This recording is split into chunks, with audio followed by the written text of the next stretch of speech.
Dahl is known to generations of children as the man that brought them magical stories like Charlie and the Chocolate Factory, Danny the Champion of the World, and James and the Giant Peach. Many people remember his stories from their childhood. I've got a few favourites. There's Matilda, the Witches, James and the Giant Peach. They're so fantastic and different. It's like going into another world. I used to read a lot of Roald Dahl when I was little, and I had a lot of Roald Dahl read to me by my parents. He's very funny, he's a very witty author. He makes good stories for children and for adults. The BFG, the Big Friendly Giant, is about the big monster, and he goes around catching dreams. I can't even remember. I think my dog ate that book. I've taught Roald Dahl to children. I read 4 or 5 of his books, and the ones that I taught were Danny, Champion of the World, which I think is probably my favourite of all his books. But they're great children's books. Children love them, and it's great to be able to teach them to children who want to learn, who want to know. And he's a great man. I love his books. I think they're great. He invented his own words, and he wrote about fantastic places and people. By the end of the 20th century, people had bought over 35 million copies of his books. At the Roald Dahl Museum and Story Centre, you can learn more about him and his world. Gemma Holland works at the centre. She explains why Dahl's stories are still popular today. I think that the children still find the same things funny as they found funny 50 years ago. And I think that Roald Dahl had a really amazing way of being able to reach the children, but also be able to reach the adults that were reading with the children. So the humour isn't just for the child, but it's also for the parents or the adult reading with that child. And I think that is a massive appeal as well for everybody. Roald Dahl's parents were Norwegian, but they had left Norway to live in Wales before Roald was born on the 13th of September 1916.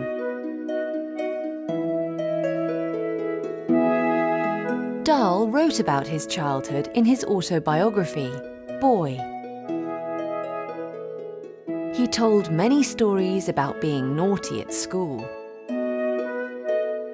When he was only 9 years old, Roald's mother sent him to boarding school a long way from home.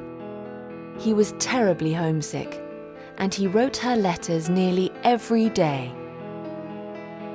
Although he was lonely and unhappy, his letters were always cheerful and full of stories. And school wasn't all bad. A chocolate company sometimes sent new sweets for students to test. This gave Roald a lifelong love of chocolate and became the inspiration for Charlie and the Chocolate Factory. Roald Dahl absolutely loved chocolate, and whenever he ate them, instead of just throwing the wrappers away, he actually kept them, and he would scrunch them all together to make a silver ball, and he actually kept that ball as a little souvenir on his desk next to him when he wrote.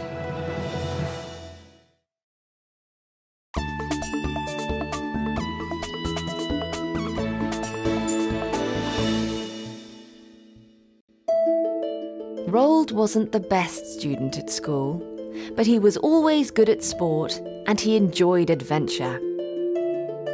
He didn't go to university after he finished school. Instead, he started working for an oil company.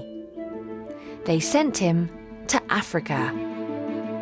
Then World War II broke out, and Roald Dahl saw this as another part of an adventure. So he actually joined the Royal Air Force, and he became and learnt to fly a plane. And he actually flew a variety of different planes, Tiger Moths, Hurricanes, Gladiators.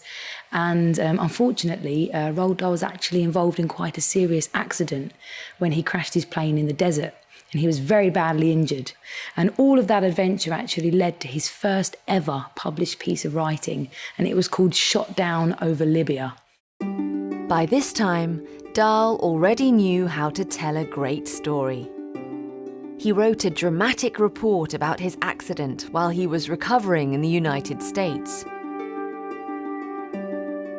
He described how the Germans had shot him down, but really, he had crashed because he had run out of fuel. Dahl had moved to the United States in 1942. He was working as a TV presenter when he met his wife, Patricia Neal. She was a film star. They married in 1953 and moved back to England. The couple lived in the small town of Great Missenden, and they had 5 children. By the 1960s, he had become a very successful short story writer. At this time, most of his stories were for adults. Then the first story that he wrote for children was called The Gremlins, and it was all about little creatures that got inside the engines of planes and caused them to crash and break down. And it was after that story and after the success of that story that he started writing stories for children, including those famous ones such as James and the Giant Peach, and then obviously Charlie and the Chocolate Factory.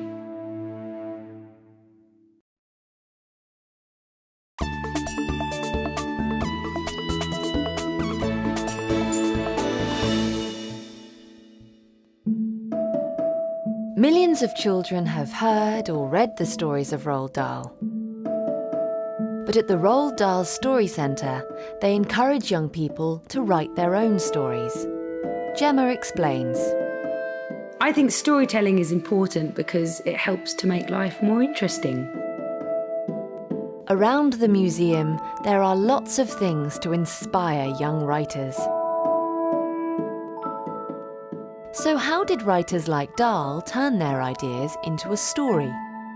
Roald Dahl always wrote his ideas down in his ideas books that he kept with him at all times. And he actually had some ideas in his notebook for 20 years before he used them. And Dahl always wrote in the same way. He always wrote in his writing hut, and I'm sitting in his replica chair right now, and we're surrounded by lots of really interesting things that he kept in his writing hut. Dahl always wrote with a pencil. So he would sharpen 6 of them, and then he would sit down to write on his special yellow paper. Everything he did, he wrote by hand. He would write for 2 hours every morning, and then he would stop for lunch, and then he would write for 2 hours every afternoon as well. Roald Dahl died in 1990 at the age of 74. One of the last lines he wrote was, "Those who don't believe in magic will never find it." I think that's a lovely way to finish off his last book, basically saying that if you believe in magic, you will find it. And I think storytelling definitely helps us to keep that magic alive.